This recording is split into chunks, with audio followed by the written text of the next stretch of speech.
បាទនេះគឺជាសកម្មភាពការផ្លាស់ប្ដូរកញ្ចក់រថយន្ត Toyota Highlander ឆ្នាំ2002បាទសូមគោរពជម្រាបសួរពុកម៉ែបងប្អូនទាំងអស់គ្នាបាទបើសិនជាពុកម៉ែបងប្អូនចង់បានកញ្ចក់រថយន្តដែលមានគុណភាពល្អនិងជាងដែលមានជំនាញច្បាស់លាស់ផ្នែកកញ្ចក់រថយន្តដែលក៏មានជំនាញនិងបទពិសោធន៍យូរឆ្នាំខាងផ្លាស់ប្ដូរសូមកុំភ្លេចខាងកុសលសុខមានខាងយើងខ្ញុំក៏មានលក់កញ្ចក់រថយន្តគ្រប់ម៉ាកគ្រប់ស៊េរីហើយក៏មានសេវាកម្មទៅផ្លាស់ប្ដូរកញ្ចក់រថយន្តជូនពុកម៉ែបងប្អូនដល់ទីតាំងផងដែរបាទហើយបើសិនជាពុកម៉ែបងប្អូនមានបញ្ហាដូចជាកញ្ចក់រថយន្តជ្រាបទឹកចង់កោះបិទបដូរស៊ុំ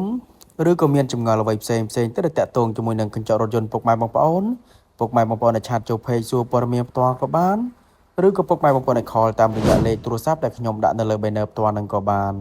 ខ្ញុំម្ចាស់ហាងដែលមានជំនាញនិងបទពិសោធន៍យូរឆ្នាំខាងកញ្ចក់រថយន្តខ្ញុំនឹងជម្រាបជូនពុកម៉ែបងប្អូនច្បាស់តែម្ដងបាទហើយបើសិនជាពុកម៉ែបងប្អូនមានបញ្ហាដូចជាកញ្ចក់រថយន្តបែកប្រេស្រាំចង់អ៊ុតខាងខ្ញុំក៏មានជាងជំនាញច្បាស់លាស់ខាងអ៊ុតកញ្ចក់រថយន្តនឹងផងដែរណាពុកម៉ែបងប្អូនបាទ